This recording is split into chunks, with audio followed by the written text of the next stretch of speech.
We change clothes, not rules. Yeah. Yeah.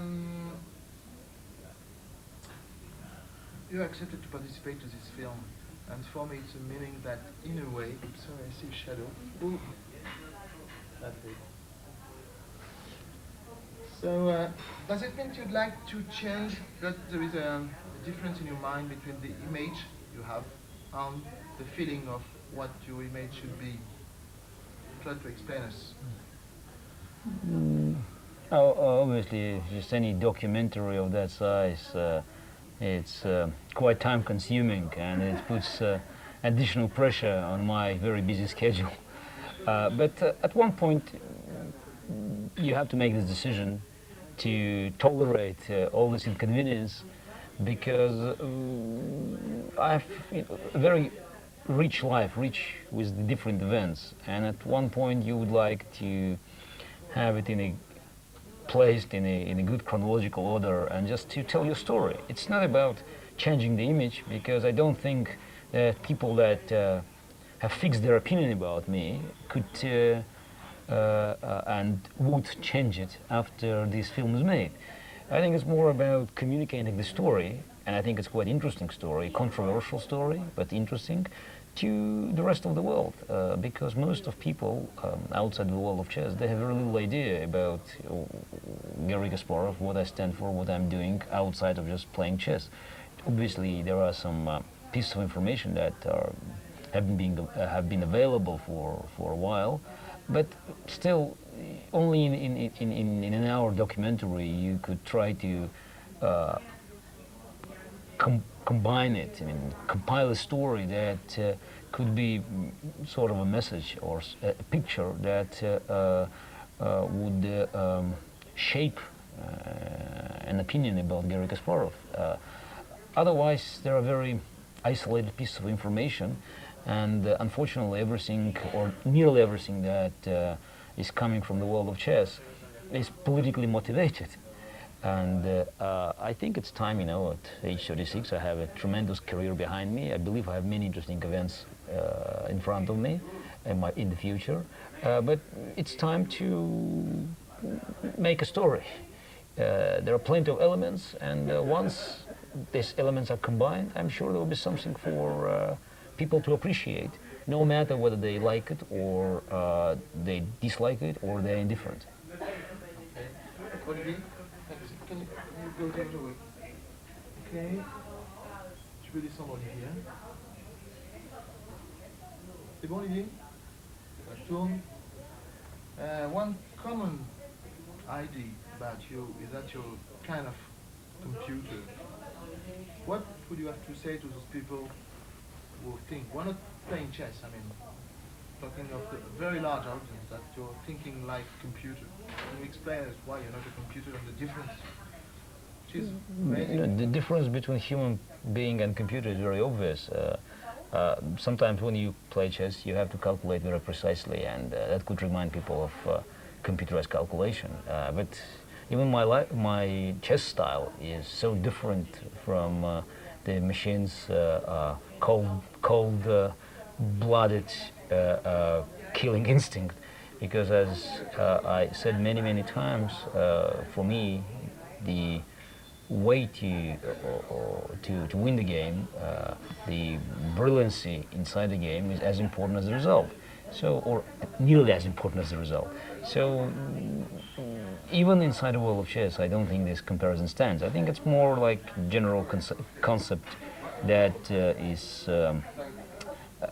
adopted outside of the world of chess, because people that are not familiar with our game, they think that all chess players, they have to have, for instance, mathematical instincts. I do not have. I don't even like very much mathematics. I prefer logical thinking, and I prefer history. I prefer associative analysis, but it's not necessarily mathematics. I feel much comfortable with humanitarian science, for instance. So chess does not have a major element of mathematical knowledge, in my opinion, and I never felt even close to a computerized mentality, and also my lifestyle. It's quite a good proof that I have too many exciting elements that do not match this narrow image. Narrow image. Where does this capacity you have to calculate so fast come from the point of view? No, but that's definitely goes beyond my ability to answer, because you talk about some biological instincts, some genetical instincts. Some people are born with ability to calculate 15 moves long chess combinations. Some people are born with other abilities. I mean, uh, it's a talent that you probably acquire at your birth, and then it's just a matter of your luck, your determination, and your environment that's surrounding you, whether this talent to be discovered and developed to a certain level. You have a tremendous and kind of unbelievable memory from what everyone says around you. Is it true or not? Where does it come from? Do you work on that? And Uh, I know some chess players that had much better memory. I mean, could memorize nearly every game they saw. I have an outstanding memory, but it's nothing phenomenal compared to some real exceptional cases that I witnessed myself. So it's a really good memory, but you cannot rely on just on memory. It doesn't make a world champion. So it's outstanding memory, which still is not as sufficient as some real geniuses that could memorize everything. But plus there are other qualities. So memory is an important component, but just with memory you will not go far. what makes you go farther than the others? It's kind of intuition, the smell. How does it work when you play? If you can just explain us, not your secret, of course, but the way you think and the way you don't. When in a situation you don't look to all the moves. You select a few of them and then you go probably and then you jump to another. Try to explain us because this is really mysterious. But it's a gambler's question, and this kind of question on how you play chess. You know, it's to be or not to be. I mean, there's no answer to this question. I don't know how I play chess. I'm not trying to understand the uniqueness of human brains. So I know that I have to look at this move. I know that I have an ability to look at the whole board. So the difference between great players and good players, that the great players could see the whole board, could just understand what's happening at every corner and to analyze the whole picture, not just a separate segment. But how I make this move or that move, I don't know. I could analyze more components. I could come up with a better betting option. You know, I know that in a complicated position, if I go here, that would give me more chances to succeed. Why? Very hard to say. I mean, I analyze, you know, material, of course, it's obvious, time, quality, but analyzing all factors, all different factors, I believe that, you know, I have an ability to create the right scale of evaluation for each position, because scale is changing, and I feel now it's important, it's less important, this factor should be taken very seriously, this one not, but at the end, there is no way of giving rational explanation of how the great mind in chess is working. Answers, I don't know. Sometimes I have to calculate very precisely, and you know, after working with computers, I mean, I could adopt the geometry of the board. I mean, I could think in the geometrical terms. I mean, I could see some moves that are difficult for normal human player to see, because we are not thinking along the same lines as computers. But it's more about technique. It still doesn't explain why I select this move or not that, and not that move. Would you be interested to know how our brain works, or because you're very curious and you're very wide open? No, personally, I'm quite happy with the way it's working now. Just to look for more ideas. I don't know, and I don't think it's that important, because I don't think there will be an answer. Because if you find out how it works, that will be the end of the creativity, because then you'll be able to reproduce it. So you'd like to keep a part of mysterious part in life. You don't want the human being to know everything. I don't think we'll ever be able to find it, because the moment you recognize the pattern, you will be able to reproduce it. That's the end of the human race. So the creativity is something that cannot be traced and reproduced. It's a part of human genius. L'utilisation du cerveau, comme on disait l'autre jour, utiliser mieux que par des gens. Tu peux lui parler? Non, mais Yeah, when we met in Croatia, when we were in Croatia, you told us in an interview that you probably use much more capacity of your brain than the other people. So what does it mean that, but just a sentence you gave us? So it's a well-known fact that people use well below 10% of their brain capacity. So why? I don't know, and probably nobody knows. Maybe it's too dangerous to use more because that puts your your whole system, your body system, in danger. But it's also obvious for me that we are every century it gives us increase in using this capacity, and I think we're still far below the limits that the brains, our human brains, may reach. No doubt that my use of this brain capacity is far more effective than of average person. How big is the difference? I don't know, but I always believe that people could spend more memory and more brain capacity in just looking at different things. Problem is, the span of your attention. So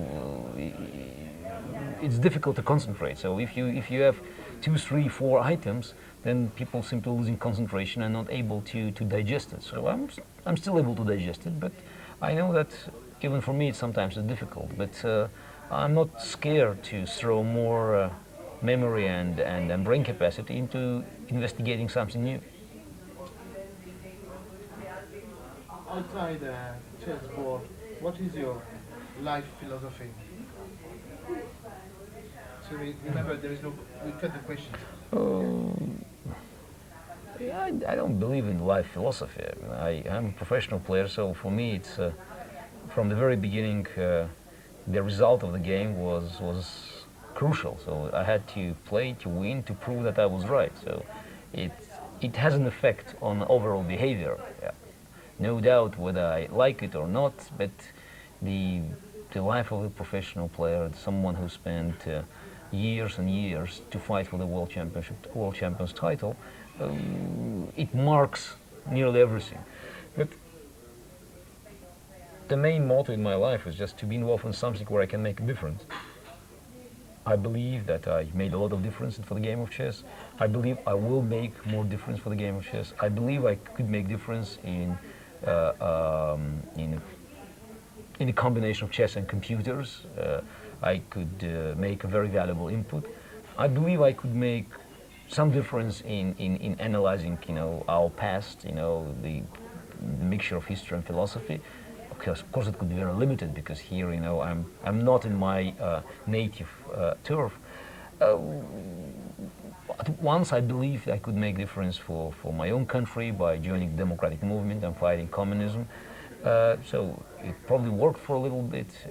Later, my beliefs about being involved in Russian politics failed. So it's very unclear, what else I'll find appropriate for myself to be involved to make a difference. But I have to be involved in something if I feel my presence is making difference. So sometimes I have to make tough choices because there are many things that look attractive. But I hope the experience that I have gained through all these years will help me to make right choice. You were just talking of democracy, and for instance, that you are. When I was talking of philosophy, sorry, when I was talking of philosophy, I was talking of are you an Epicurean, a rationalist? Are you a humanist? How would you define yourself outside the chessboard? I believe in simple things like human rights, the freedom. I mean, for me, freedom is a key element. I believe people should be free, and I believe that any attempt to suppress the freedom should be rejected and fought to the last means. As for my views on this society in general, of course I'm rejecting any form of totalitarianism. It's clear. I also reject socialism because I don't think that you could impose certain rules of people on people and to expect to get the best out of their potential. So I'm liberal in the economy. I liberal in European terms, in American terms. I think that the free market should be given upper hand, and so more freedom should be installed or given, because we are living in quite a difficult time when the new communications, new technologies are giving more power to the states. So that's why individuals are always in danger, because your entire life, from your credit cards to your telephone conversations, potentially or inevitably is a subject of someone's scrutiny. So that's why I think that it's better to be more persuasive and to push more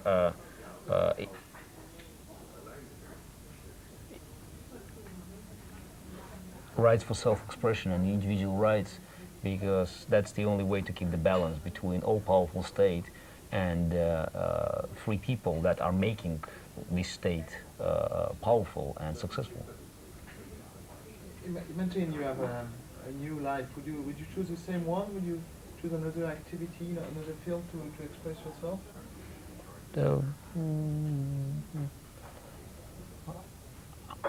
I'm not very happy to mediate on these hypothetical questions whether a new life could give me a different choice and I could do something better, or I would be not that lucky to discover chess as the best way of self-expression.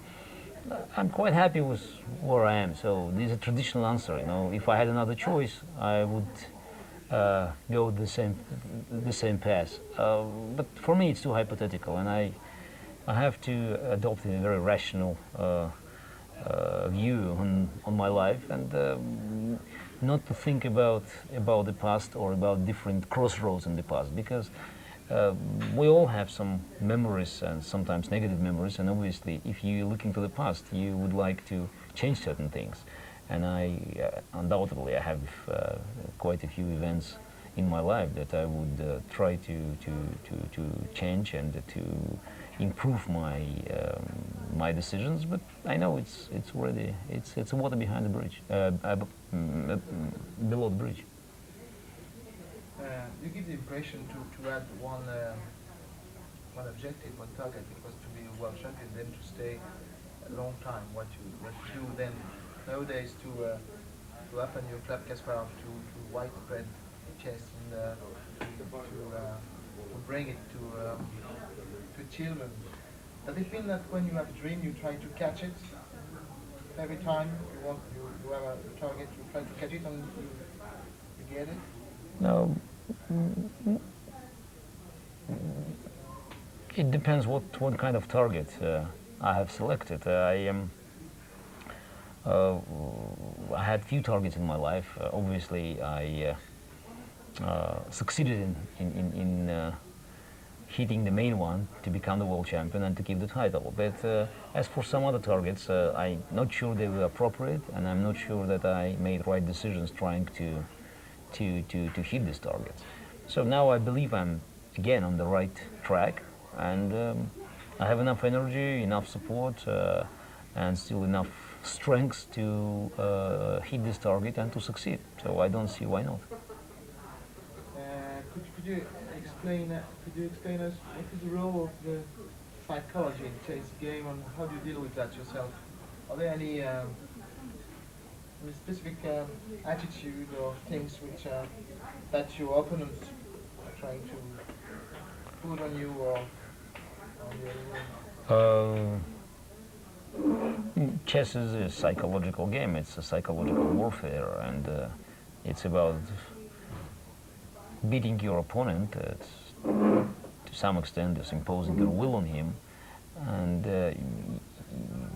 you have to fight your opponent's ideas and eventually to fight his will. And I believe that game of chess is first lost psychologically, and then something wrong happens on the board, because when you have two more or less equal players fighting at the board, then psychology plays a decisive role. And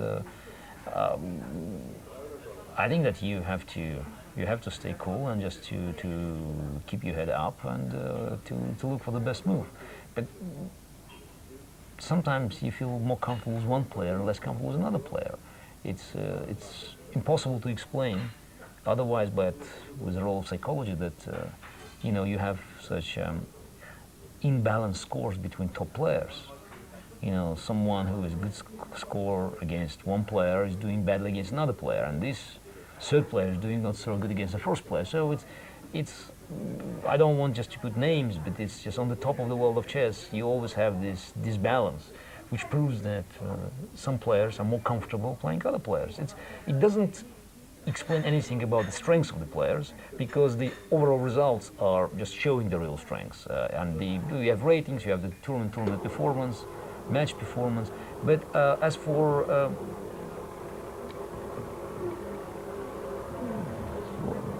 I'm just